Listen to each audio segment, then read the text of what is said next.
She's got a smile that lights up a room, too, you know. And I remember last year when she beat Iga Swiatek, and she kind of did it with a lot of grace and humility, you know. And it was really, for me, it was terrific to see her take that match and watch her play after that and watch her try to continue to progress, because I like her game. You know, obviously, she wants to get better than where she is now, than 32 in the world, but she's got a lot of good hand-eye coordination and ability to take the ball early and redirect. But the fan stuff is always fun for me, because whenever you see players from smaller countries, the fans are so passionate when they get up to the top. It's interesting, Ali mentioned Sonia Mirza. She has nearly 13 million followers on Instagram. That's 5 million more than Carlos Alcaraz, and nearly as many as Alcaraz and Sabalenka combined.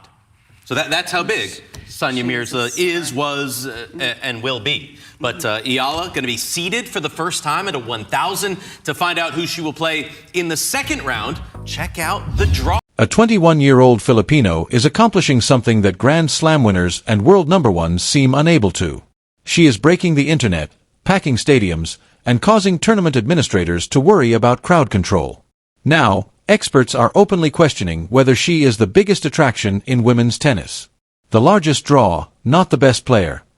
These discussions are quite different. Do you believe that Alex Eala is now the most intriguing name in women's tennis? Please leave your response in the comments, regardless of ranking. Sincerely interested in people's opinions on this. You know, I'd have to say maybe a little bit of Sonia Mirza. Back in her heyday, obviously the Indian fans took to her and they followed her all around the globe, obviously not to this extent. And I think the ceiling that Alex Eala has is obviously that much higher. And I'm going to bring in a little boxing here, because my dad wanted me to be a boxer, but I chose tennis. But Manny Pacquiao. Good call. Manny Pacquiao, we saw him when he, was at the top of his game. And alongside Roger Federer, he actually had more prize money. So I think that if Eala, can keep doing well with her tennis, who knows? The sky's the limit on the court, off the court. I mean, she could be rolling in it, if you will. Let's begin with a figure that has no right to exist. 171,000 people watched Alex Eala's pre-match press conference at the 2026 Australian Open. 80,000 has been pulled by Novak Djokovic. 9,000 were pulled by Aryna Sabalenka. If necessary, read that again gently. 9,000 people watched the world's top women's players' press conference. She is a multi-Grand Slam champion who dominates matches with the kind of strength that makes opponents appear to have attended the wrong event. Eala drew almost 20 times that amount. Furthermore, no one in the tennis community is acting as though that figure is typical. In 2026, the professional discourse surrounding Alex Eala looks like this: not cautious, not calculated, and not using the standard diplomatic tennis media vocabulary that portrays everyone as a formidable rival with a promising future. That is no longer the topic of discussion. Sam Querrey and Steve Johnson, two former ATP players, recently sat down and addressed a topic aloud that many in the sport have been silently considering. Is Alex Eala now the most attractive player in women's tennis? Johnson replied in the affirmative. Perhaps, but she's not making progress. Indeed, since a certain phrase is the biggest draw, that response merits more analysis. The best player is not implied. It does not imply the highest ranking. It refers to who assigns seats, crashes internet servers, and causes organizers to worry about crowd control before a game even begins. In 2026, the case for Eala is actually hard to refute on that particular issue. This current surge of expert attention really began to build in Australia, so let's return there. People covering Eala's bouts at the Australian Open described the environment as crazy, with queues that seemed to go on forever, crowds that, based only on ranking, lacked a rational explanation. The kind of pre-match atmosphere that Grand Slam organizers typically associate with top seeds in quarterfinals was created by a player who was ranked outside of the top 30 at the time. It felt more like a concert attendance than a tennis crowd due to the massive, boisterous Filipino fan presence. For background, players from fervent countries are not the first to exhibit this phenomena. However, even seasoned tennis players are finding it difficult to fit Eala's scope into the comparisons that are already in use. One analyst made a serious comparison to Sonia Mirza when asked which female celebrity receives this kind of travel assistance wherever she goes. At the height of her fame, MSA had Indian admirers all over the world, and she currently has approximately 13 million Instagram followers. roughly 5 million more than Carlos Alcaraz and nearly as many as Alcaraz and Sabalenka put together. Genuine cross-cultural influence in tennis looks like that, and specialists now claim that the ceiling is greater. Manny Pacquiao was approached by someone else during the conversation, which reveals all the details of the frame of reference being And support in Indian Wells. Look at this. I mean, this was in Australia. Court 6 literally had a line. I know I'm exaggerating, but it went for miles at the Aussie. It was wild scenes there. Allie, can you remember a women's star who gets this type of support wherever she goes?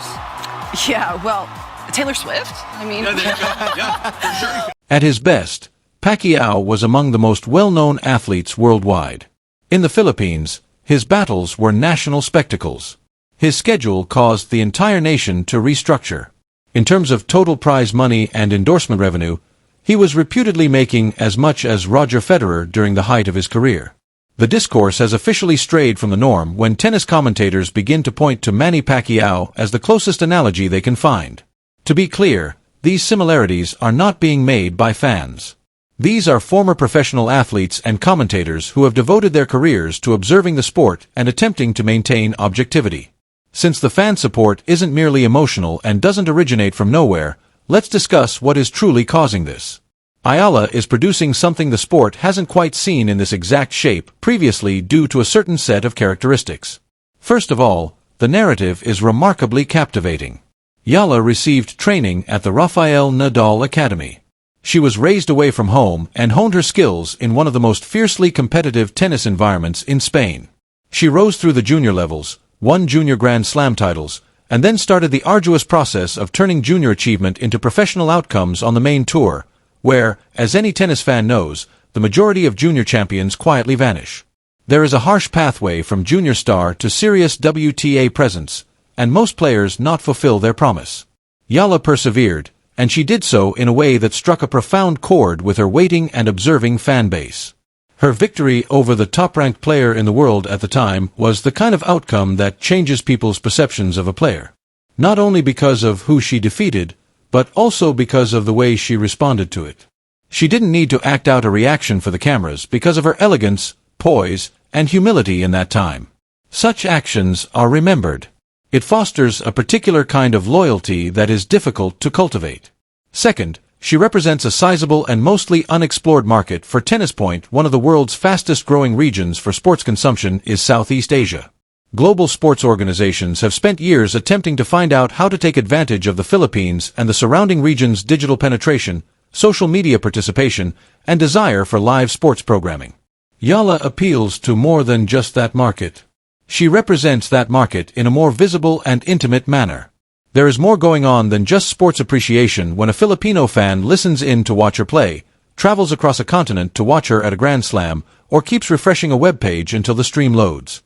It is the pinnacle of an individual sport's cultural representation, witnessing someone who resembles you and hails from your hometown compete on the world's largest stages. Rankings don't power that emotional engine. It is based on identity. Additionally, identity moves more quickly than nearly everything else in the sports marketing and media world of 2026. Thirdly, she plays good tennis.